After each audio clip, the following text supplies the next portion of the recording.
Blood pooled beneath Ayana's cheek as she pressed her face against the sun-scorched earth, each shallow breath sending fire through her punctured lung.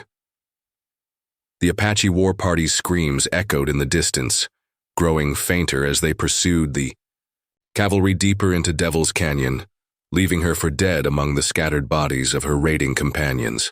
She had taken 3 bullets, one through her shoulder, another grazing her ribs, and the third lodged somewhere near her spine that made her legs feel like distant memories.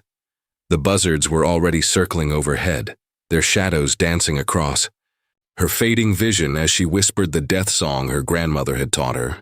Today is a good day to die.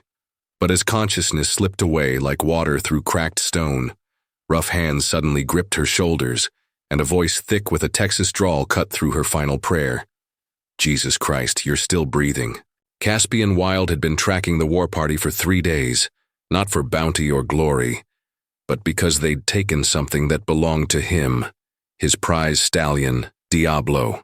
What he found instead was a dying Apache woman with obsidian eyes that held more defiance than fear, even as death reached for her with skeletal fingers.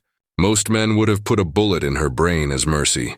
Instead, he scooped her blood-soaked body into his arms and loaded her onto his pack horse. The ride back to his cabin became a race against time and nature. Ayana drifted in and out of consciousness, sometimes muttering in Apache, sometimes clawing at his chest with surprising strength for someone half dead. When fever took hold on the second night, she screamed warrior chants that made his horse shy and danced sideways. Caspian had treated wounded animals before, but never a human being, and certainly never an enemy who might slit his throat the moment she recovered. By the time his weathered cabin came into view, nestled against a backdrop of red canyon walls, Ayana's breathing had become so shallow he wasn't sure she was alive. He kicked open the door and laid her on his own bed, the patchwork quilt immediately soaking up her blood. Working by lamplight, he cut away her buckskin dress with trembling hands, revealing wounds that should have killed her hours ago. The shoulder wound was clean. The bullet had passed through, but the one near her ribs was infected, and removing the spinal bullet was beyond his crude frontier medicine. He did what he could, cleaned the wounds with whiskey, stitched what would hold, and wrapped her torso in strips torn from his spare shirts. When delirium took her completely, she grabbed his wrist with surprising strength and spoke in perfect English. "Let me die as a warrior, not a prisoner." But Caspian Wild was a stubborn man who'd spent 5 years alone in these canyons, talking to nothing but his horse and the wind. Maybe it was loneliness. Maybe it was the way she fought death like a wildcat fights a trap. But he found himself whispering back, "You'll die when I say you can die, woman." For 3 days and nights he didn't leave her side. Consciousness returned to Ayana like a slow-moving river, carrying with it the scent of bacon grease and tobacco, foreign smells that made her stomach clench with both hunger and revulsion. Her eyes opened to unfamiliar wooden beams and a stone fireplace, and for a terrifying moment, she couldn't feel her legs at all. Panic shot through her like lightning until she wiggled her toes beneath rough blankets and felt the blessed ache of sensation returning. The cowboy sat in a chair beside the bed, his weathered hands wrapped around a steaming cup of coffee, watching her with eyes the color of sagebrush. Up close, she could see the premature lines around those eyes, the way his sun-bleached hair fell across his forehead, the careful stillness of a man accustomed to dangerous animals. He was younger than she'd initially thought, maybe 30, but the frontier had aged him like leather left in the desert. "You've been unconscious for 6 days," he said simply, setting down his cup. "Wasn't sure you'd make it through the night, any of them." Ayana tried to sit up and immediately regretted it as fire shot through her ribs. Her voice came out as a rasp. "Why didn't you let me die?" Seemed like a waste. He stood and moved to the fireplace, stirring something in a cast-iron pot. "You hungry?" The question caught her off guard. She'd expected interrogation, demands for information about her tribe's movements or worse. Instead, this strange cowboy was offering her food. Her stomach betrayed her with a loud growl, and she saw his mouth twitch with what might have been amusement. "I don't eat white man's food," she lied, though the smell was making her mouth water. "It's rabbit stew," he replied, ladling the contents into a wooden bowl. "Caught it yesterday. Nothing white about it except the man who cooked it." He approached the bed slowly, like he was gentling a spooked horse. "Name's Caspian Wild. Figure if you're going to be staying in my bed, I should introduce myself. I won't be staying anywhere." She tried again to rise, managed to prop herself on her elbows before the room started spinning. "My people will come for me." Caspian set the bowl on the bedside table and studied her face. "Your people think you're dead. I buried 3 Apache warriors where I found you, said the proper words over them. Far as anyone knows, you died with them." The words hit her like a physical blow. In Apache tradition, she was already mourned, already honored, already forgotten by the living world. To return now would be to bring bad medicine to her tribe. She was truly alone, caught between life and death with no path leading home. Why?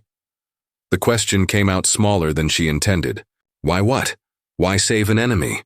Caspian was quiet for a long moment, staring into the fire.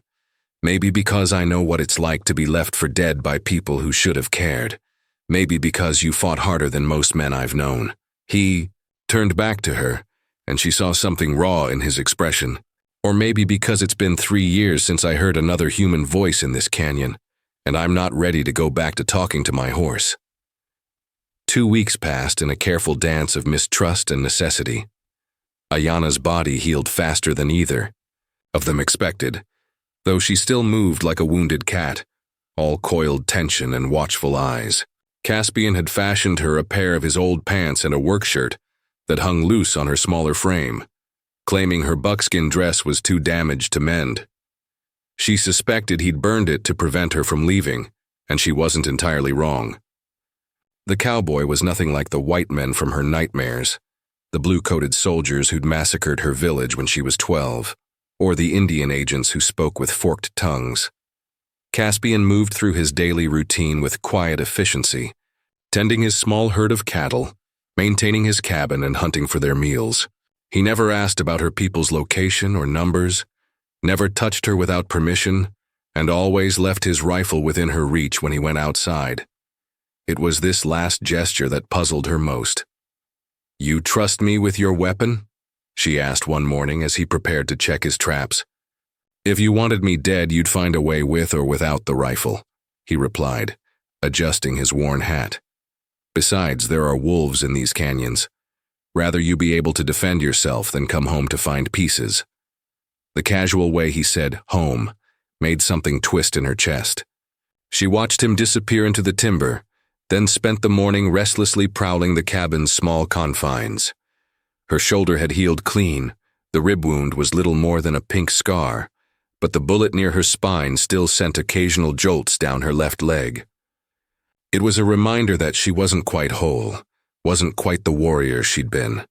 When Caspian returned at midday with 2 rabbits and a string of trout, he found her sitting on his front porch, staring out at the canyon walls with an expression of profound loneliness. He cleaned his catch in silence before joining her on the weathered steps. "Tell me about them," he said quietly. "Your people." Ayana was surprised by the gentleness in his voice. "Why do you care?" "Because you get this look sometimes, like you're seeing ghosts. Figure it might help to talk about them." So she told him about her grandmother, Nalnish, who could read the future in smoke patterns and had predicted Ayana would walk between 2 worlds. She spoke of her brother, Kiva, who died in the same cavalry attack that nearly killed her, and of their childhood racing horses across the desert until their lungs burned with joy. The words came slowly at first, then in a rush, as if a dam had burst inside her chest. "Sounds like you had a good life," Caspian said when she finished. "I had a life," she corrected. "Good and bad don't matter when it's gone." That night, for the first time since he'd brought her here, Caspian didn't sleep in the chair. He spread his bedroll by the fire and listened to her breathing in the darkness, trying to ignore the way his heart raced when she'd smiled while describing her grandmother's terrible cooking. He was falling for a woman who could disappear like morning mist, and they both knew it. The thunderstorm struck without warning, turning the canyon into a churning river of mud and debris. Ayanna woke to find Caspian securing the cabin's shutters against wind that howled like tortured spirits. His movements urgent and efficient. Lightning split the sky in jagged white lines, illuminating his face in stark relief as he worked. "Flash floods coming," he shouted over the wind. "This place sits high enough, but we might be stuck here for days." As if summoned by his words, a wall of brown water came roaring down the canyon, carrying with it the debris of uprooted trees and scattered boulders. They watched from the window as Caspian's small herd of cattle was swept away like toys, along with his winter's supply of hay and grain. In a matter of minutes, months of hard work disappeared into the churning flood. Caspian sank into his chair, with the hollow look of a man who'd lost everything. "Should have seen the signs," he muttered. "Sky was too green this morning. Wind, shifting wrong. Damn fool mistake."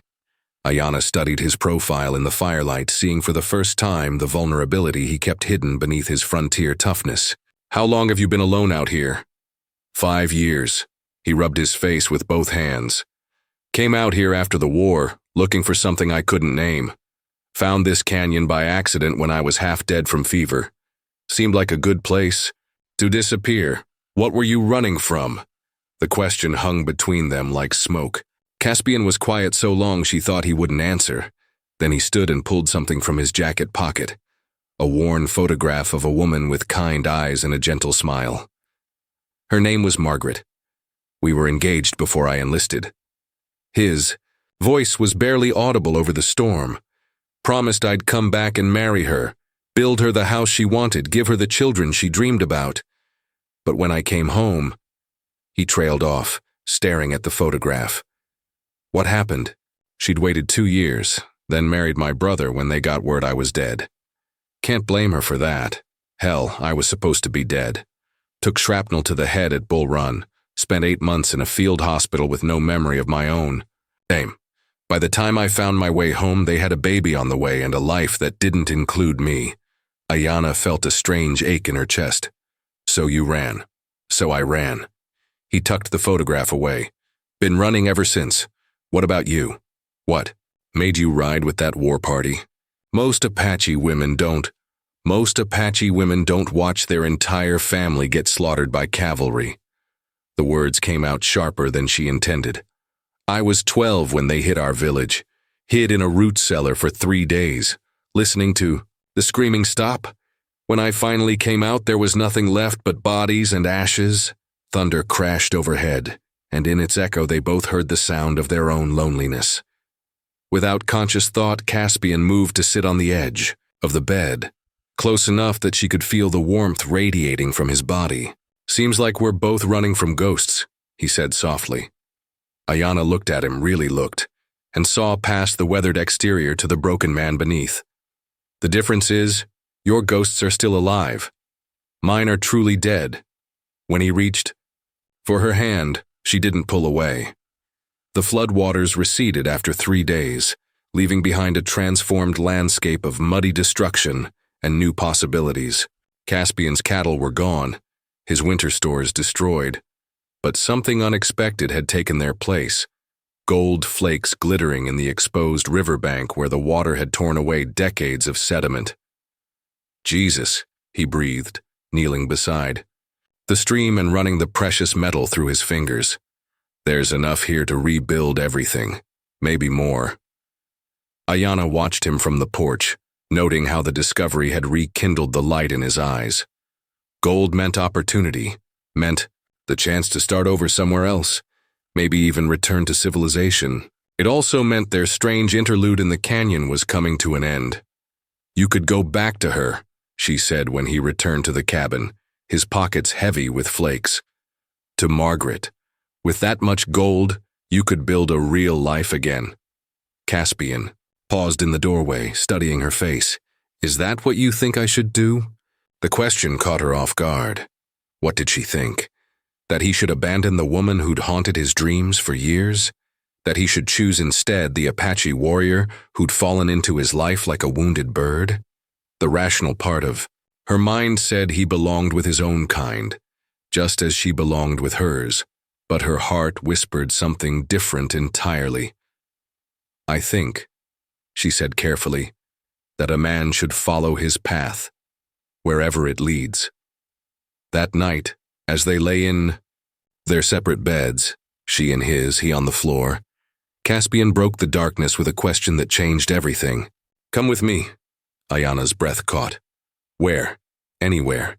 California, maybe, or Oregon Territory. Somewhere nobody knows us, where we can be whoever we choose to be." His voice was rough with want and uncertainty. "I know what I'm asking.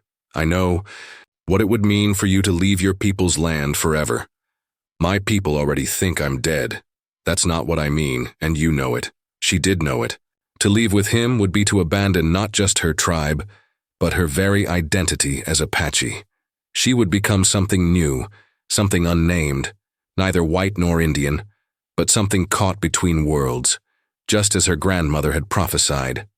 The fire silence stretched between them until Caspian spoke again, softer now. "I've been dead inside for 5 years, Ayana. Dead and walking around pretending to be alive. But these past weeks with you, I remember what it feels like to hope for tomorrow, instead of just surviving today." She turned on her side to face him in the darkness, though she could barely make out his silhouette by the dying fire. "And if I say yes, if I choose to walk away from everything I've ever known, what then?" "Then we figure it out together. Build something new, something that belongs to both of us." His voice was steady now, certain. "I can't promise it'll be easy. Hell, I can't promise we'll survive it. But I can promise you won't face it alone." The offer hung between them like a bridge over an impossible canyon. On one side lay everything familiar, her people's ways, their traditions, the comfort of belonging somewhere even if she couldn't return. On the other side lay the unknown, fraught with danger and possibility in equal measure. "I need time to think," she whispered. "All the time in the world." But they both knew time was the one thing they didn't have. The gold discovery would bring others to the canyon eventually. Prospectors, claim jumpers, maybe even cavalry patrols. Their sanctuary was already borrowed time. Outside, a coyote called to its mate across the canyon, wild and free and utterly alone. 3 riders appeared on the canyon rim at dawn, their silhouettes black against the rising sun. Caspian spotted them first through his field glass and swore under his breath. Even at this distance, he could make out the glint of cavalry sabers and the distinctive blue of military uniforms. "Patrol," he said grimly, handing the glass to Ayana. "Probably heard about the Apache raid, come to investigate." Ayana studied the distant figures, her heart racing as she recognized the lean form of their leader. Lieutenant Morrison. She'd remember that bastard anywhere. He'd been the one to order the attack on her village all those years ago, the one whose face still haunted her nightmares. "I know him," she said, her voice gone deadly quiet. "The tall one with the mustache. He killed my family." Caspian saw the way her hand instinctively moved to where her knife would have been, the predatory stillness that overtook her body. In that moment, she wasn't the wounded woman he'd nursed back to health. She was a warrior again, and the warrior wanted blood. "They'll be down here within the hour," he said. "There's a cave system about 2 miles upstream, hidden behind a waterfall. You could—" "No." Her eyes never left the approaching riders. "I'm done running. Ayana, listen to me. If they find you here, they'll assume I'm harboring a hostile. Best case scenario, they drag us both back to the fort. Worst case—" He didn't finish the sentence. They both knew what happened to Apache women in cavalry custody, and what happened to white men who consorted with them. She finally looked at him, and he saw something fierce and final in her expression. "Then we don't let them take us." The riders descended into the canyon with military precision, their horses picking their way carefully down the treacherous slope. Caspian met them in his yard, playing the part of a surprised hermit getting his first visitors in months.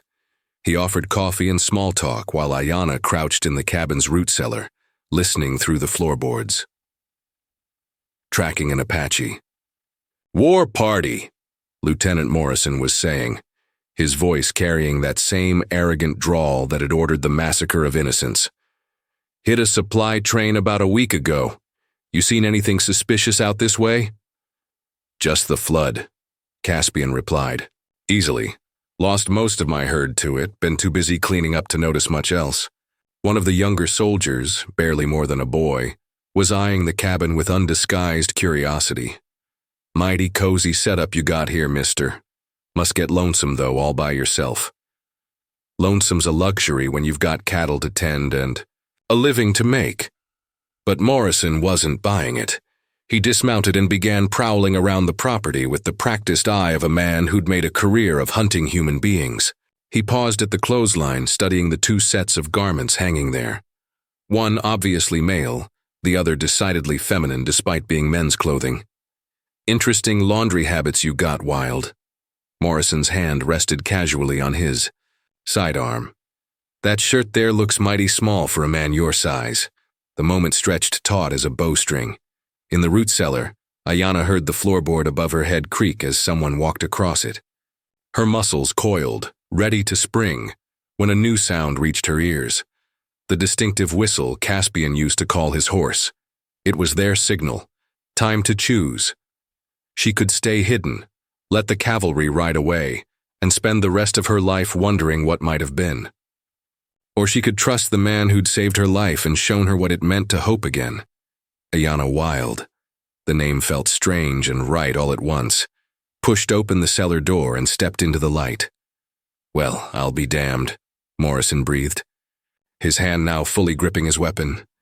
"Look what we have here."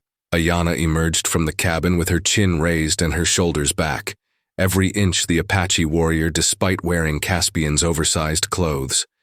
She moved to stand beside him, close enough that their arms brushed, a gesture of solidarity that wasn't lost on the watching soldiers.